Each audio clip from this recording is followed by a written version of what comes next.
ഇന്ത്യയുടെ Magna Carta എന്നറിയപ്പെടുന്നത് മൗലിക അവകാശങ്ങൾ. ഇന്ത്യൻ ഭരണഘടനയുടെ ആണിക്കല്ല് എന്നറിയപ്പെടുന്നത് മൗലിക അവകാശങ്ങൾ. സ്വാതന്ത്ര്യത്തിൻ്റെ വിളക്കുകൾ എന്നറിയപ്പെടുന്നത് മൗലിക അവകാശങ്ങൾ. ആരുടെ ഭരണകാലത്താണ് സ്വത്തവകാശത്തെ മൗലിക അവകാശങ്ങളുടെ പട്ടികയിൽ നിന്നും ഒഴിവാക്കിയത്? മൊറാർജി ദേശായി ഗവൺമെൻറ്. അപ്പോഴത്തെ രാഷ്ട്രപതി ആരായിരുന്നു?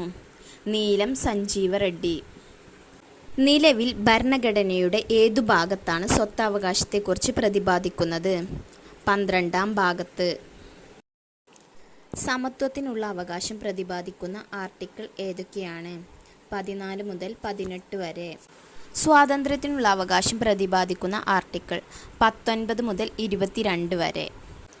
ചൂഷണത്തിനെതിരെയുള്ള അവകാശം പ്രതിപാദിക്കുന്ന ആർട്ടിക്കിൾ 23, 24.